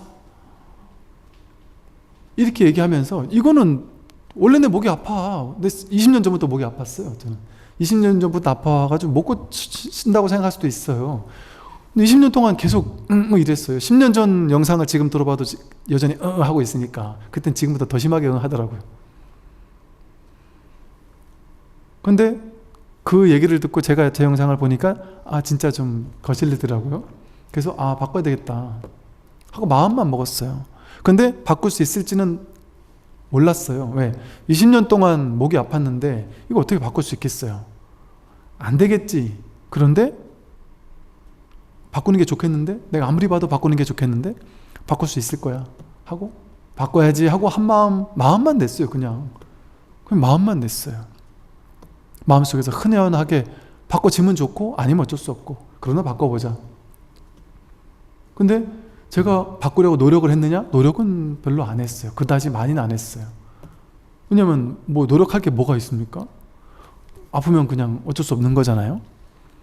그런데 마음을 바꾸기만 했잖아요. 마음을. 될지 안 될지 모르지만 마음만 바꿨는데, 그냥 어느 순간부터인가 저도 제 마음이 일단 딱 방향을 틀었으니까 나도 모르게 마음이 주인이 되어서, 법구경에 나오는 말이잖아요.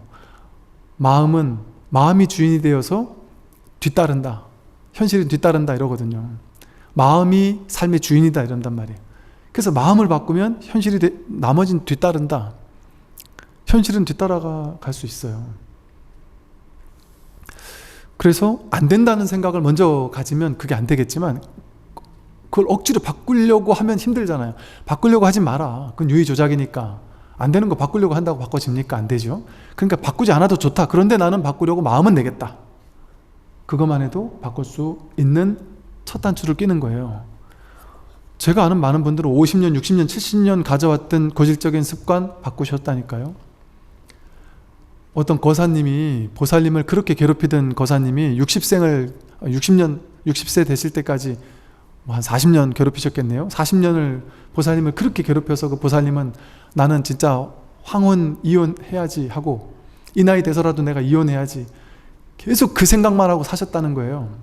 근데 남편이 이혼 안 해줘가지고 막 괴로워 죽겠었다는 거예요. 근데 그 남편이 마음 공부하고 자기 성품을 확인하고 성격이 어떻게 이리 바꿀 수가 있지 싶을 정도로 바뀌어지더라는 거예요. 물론 그 처음에는 확 바뀌어가지고 너무 좋았는데 나중에 시간이 지날수록 다시 조금씩 그런 게 나오면서 그렇게 나는데, 크게 봤을 때는 전면적으로 전환이 되기 시작했다. 그러니까 차차 좋아지고 있다. 그 옛날에 비해서 훨씬 좋아졌다. 그리고 스스로 노력하는 게 너무 보인다. 그러면서 60년 만에 다시 사랑이 싹 튼다 이런 얘기를 하시더라니까요. 그 어르신께서. 안 되는 게 아닙니다. 내가 안 된다라고 딱 규정 지어놓으니까 안 되는 것이죠. 그래서 허물 고치면 반드시 지혜가 생겨납니다. 지혜가 생겨나고 단점을 버리지 못하면 어진 마음도 사라져요. 저희가 단점이라고 생각했으면 그걸 바꾸겠다는 마음만 먹어도 저절로 바뀔 수가 있다. 늘 일상적으로 사용하여 쓰면서 늘 이익을 얻으니, 보세요. 늘, 이제 이게 정리예요. 늘 일상적으로 사용하여 쓰면서 늘 이익을 얻으니 도를 이루는 것은 재물을 보시한다고 되는 것이 아니다. 이 말이 뭔 말이겠어요? 도는 도는, 마음은, 깨달음은 우리에게 100%다 갖춰져 있다. 그래서 여러분들이 일상적으로 매 순간 이 도를 쓰고 살고 있단 말이에요. 늘 이 깨달음을 늘 일상적으로 사용하여 쓰면서 늘 여기에 이익을 얻고 살고 있어요. 숨쉬고 있어요. 이걸 사용하여 숨쉬고 있습니다. 이걸 사용해서 제가 말하고 있고, 이걸 사용해서 여러분은 듣고 있습니다. 이걸 사용해서 여러분은 더운 줄 알고 여기까지 걸어왔고, 지하철을 탈 줄 알고, 분별할 줄 알고, 생각할 줄 알고, 견문각지할 수 있단 말이에요. 이 법을 활용해서. 법이 아니면 이 법이라는 이 깨어있음, 살아있음이 아니면 여러분들 어떻게 이렇게 살아서 움직일 수가 있겠어요? 말하고 생각하고 행동할 수가 있겠어요? 늘 우리는 일상적으로 쓰면서, 사용하여 쓰면서 늘 이 이익을 얻고 있단 말이에요. 늘 이 속에 있어요. 근데 이것을 억지로 만들어야 됩니까? 부처를 억지로 만들어야 됩니까? 도를 이루는 것은 재물을 보시한다고 되는 게 아니에요. 유의조작으로 많이 보시하면 부처 된다? 그럴 수 없습니다. 그러니까 양무제가 나는 전국 각지에 절을 엄청나게 많이 지었는데 복이 얼마나 많습니까? 복이 없다. 복 짓는다고 부처 되는 게 아니다 말이죠. 거기서 말하는 복덕은 깨달음을 복덕이라 해요. 불교에서는 공덕이라 한단 말이에요. 단순한 복이 아니라 공덕이라 한단 말이에요. 그래서 진짜 깨달음의 공덕은 복 짓는다고 되는 거 아닙니다. 유의조작으로 만드는 게 아니에요. 본래 갖추고 있는 거지. 매 순간 자기가 쓰고 있으면서 도가 뭐지? 한단 말이에요. 도가 뭐지? 하는 그게, 이걸 써서 도가 뭐지? 하고 있으면서 이게 뭐지? 하고 이먹고 하는 그게 도인데, 자기가 자기를 써서 자기를 찾으려고 하는 아이러니를 하고 있단 말이죠. 100% 매 순간 도대체 도가 뭡니까? 할 때 증명되고 있는데 그걸 모르고 있단 말이에요. 그럼 이건 만드는 게 아니에요. 보시한다고 얻는 것도 아니고 수행한다고 얻는 것도 아닙니다. 문득 돌이킴이 필요할 뿐이에요. 회광반조가 필요할 뿐이에요. 깨달음은 다만 자기의 내면의 마음에서 찾을 뿐 어찌 애써서 밖을 향해 현묘함을 구하겠는가? 밖을 향해 구하는 게 아니다. 자기 내면에서 찾는 거지. 자기 내면에 이미 갖춰진 거지. 밖을 향해 구하면 벌써 어긋난단 말이에요. 밖을 향해 구하는 마음 자체가 둘로 나누는 마음이잖아요. 중생심이잖아요. 중생심으로 아무리 찾아봐야 되겠습니까? 밖을 향해서 수행하는 게 밖을 향해 달려가는 거잖아요. 수행이라는 도구를 통해 결과에 이르겠다 하는 거잖아요. 그러니까 수행은 그렇게 하는 게 아니란 말이죠. 수행하되 수행하지 않는 수행이 진짜 수행이란 말이에요. 그걸 중도라고 불러요. 중도, 반야와라밀. 그 중도는 하라는 게 아니에요. 하되 함이 없이 하는 게 진짜 수행이에요. 그래서 제가 수행하지 말라고 할 때는 진짜 수행하지 말라는 게 아니라, 수행하더라도 수행함이 없이 수행하라는 말을 수행하지 말라고 이름한 거예요. 때로는. 이 법문을 듣고 여기에 의지하여 수행한다면 천당이 바로 눈앞에 있다.